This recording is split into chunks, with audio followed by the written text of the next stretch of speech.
Welcome back, students. Today in class we learned about system of equations. We solved the system of equations using the substitution method. Remember, when using substitution method, no graphing is allowed, only algebra. In the substitution method, we learned that there was a four-step approach. The first step was to pick an equation already solved for a variable. If none are already solved, then use the easiest equation and solve for a variable.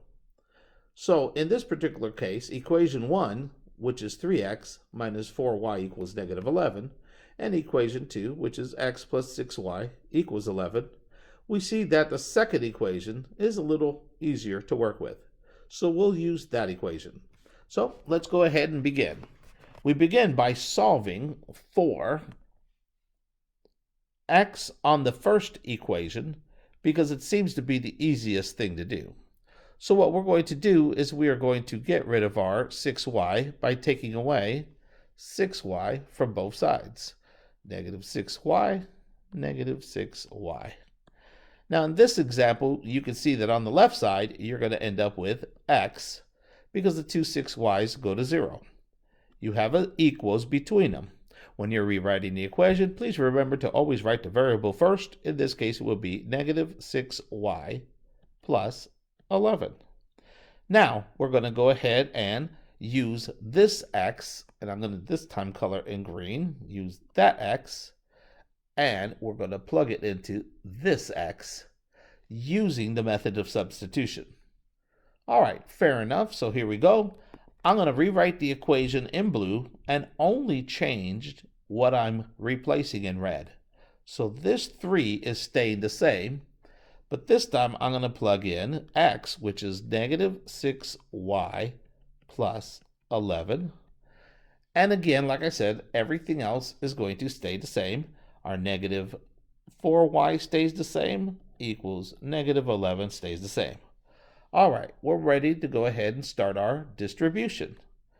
Get rid of all parentheses first. So we're going to take this 3 and multiply it to this, negative 6y. And we're also going to take this 3 and multiply it to this, positive 11. So 3 times negative 6y is going to equal negative 18y. 3 times positive 11 equals positive 33.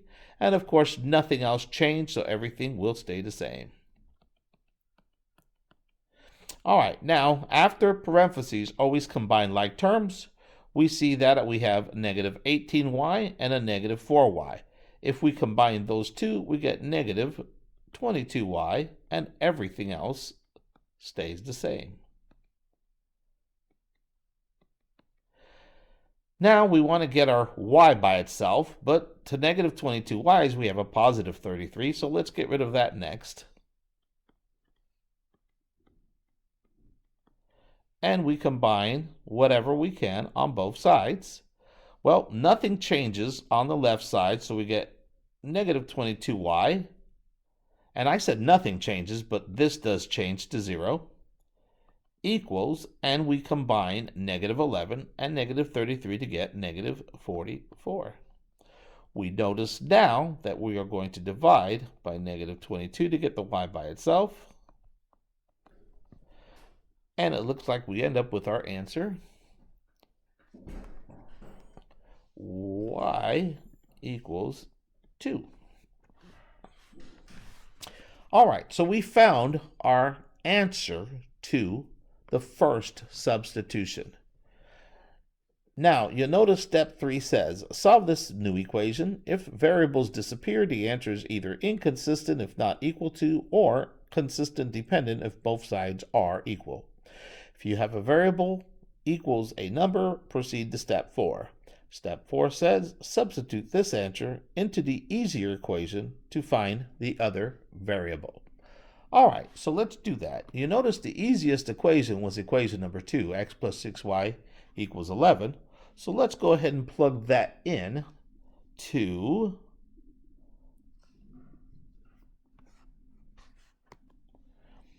our first equation. So our first equation was x plus 6y equals 11.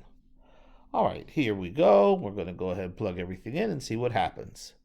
So take y, which is 2, plug it into y right here.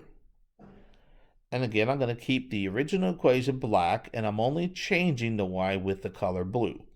So everything on this side, x plus 6, stays the same, but y is going to be 2.